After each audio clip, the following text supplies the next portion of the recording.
माझा उद्धार झाला, पण माझ्या पतीचा सुद्धा उद्धार झाला पाहिजे। माझ्या पतीचाही उद्धार झाला पाहिजे। माझ्या पतीच्या उद्धारासाठी मी काही आता कर्म करू शकते का? माझ्या पतीची अधोगती होणं हे माझ्यासाठी चांगली गोष्ट नाही। याचा अर्थ काय आहे? आपण चांगले कर्म करतोय, आपल्या गती चांगली होईल, पण आपल्या नातेवाईकांची, आपल्या जवळच्यांची गतीही चांगली झाली पाहिजे, याचीही चिंता मनुष्याला असली पाहिजे। श्रीमद भागवतामध्ये याच्यासाठी एक श्लोक आलेला आहे। श्रीमद भागवतामध्ये वर्णन आलेलं आहे,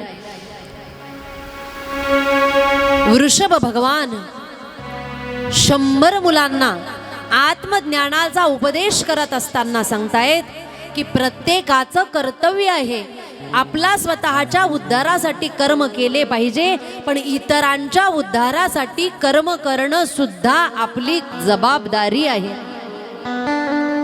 त्या श्लोकामध्ये वर्णन आलेलं आहे, गुरुर्न सस्यात् स्वजनो न सस्यात् पिता न सस्यात् न जननी न सस्यात् दैवं न सस्यात् न पतिश्च सस्यात् न मोचयेद्य समुपेत्य मृत्युं न मोचयेद्य समुपेत्य मृत्युं। गुरुर्न सस्यात् स्वजनो न सस्यात् पिता न सस्यात् न जननी न सस्यात्। ते गुरु नाही जे शिष्यांच्या उद्धाराकरता कर्म करत नाही, ते स्वजन नाही जे इतर नातेवाईकांच्या उद्धारासाठी ही कर्म करत नाही, ते पिता नाही जे आपल्या मुलांच्या उद्धारासाठी कर्म करत नाही। जननी न सस्यात, ती जननी, ती माता नाही जी आपल्या पुत्रांच्या उद्धारासाठी कर्म करत नाही। ते देव नाही जे आपल्या जीवात्म्यांच्या उद्धारासाठी त्यांच्यावर कृपा करत नाही। ते पती नाही जे आपल्या पत्नीला परमार्थ मार्गामध्ये आणत नाही। हा श्लोक आपल्या सगळ्यांवर एक दायित्व सांगतोय की केवळ आपल्या उद्धारासाठी कर्म करणं हे योग्य नाही।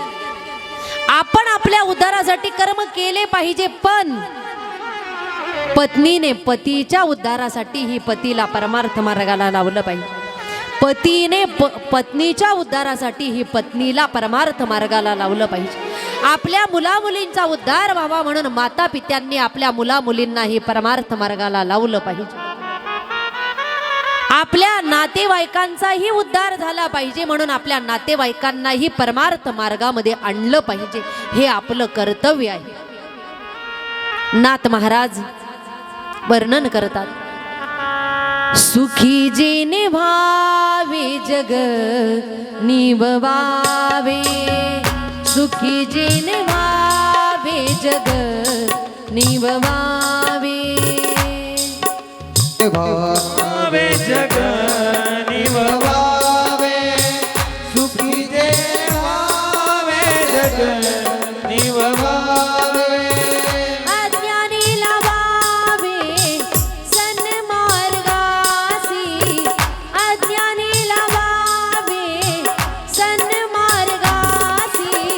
हरिमुखी गाता हर बलिचिंता, हरिमुखी गाता हर बलिचिंता।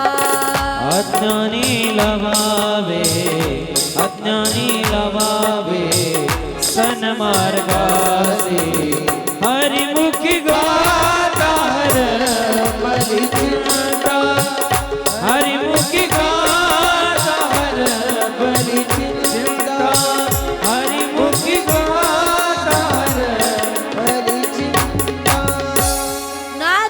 हरिपाठामध्ये वर्णन करत आहेत की आपण परमार्थ मार्गाला लागणं चांगलं, पण अज्ञानी लावावे सन्मार्गास। डोळसाचं कर्तव्य आहे।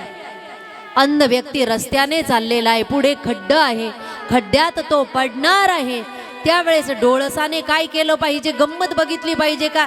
आता हा खड्ड्यात पडेल आणि आपल्याला मजा येईल, गंमत बघितली पाहिजे का? डोळसाचं कर्तव्य आहे, नाही विचारलं तरी सांगितलं पाहिजे, बाबा रे पुढे खड्डाय पडशील, या रस्त्याने जाऊ नको, दुसऱ्या रस्त्याने जा. हे डोळसाचं कर्तव्य. तसं आपलंही कर्तव्य आहे. आपण परमार्थ करतोय, पण इतरांनाही परमार्थ मार्गाला लावणं, त्यांचाही उद्धार झाला पाहिजे, याच्यासाठी तळमळ करणं हे सुद्धा आपलं कर्तव्य आहे.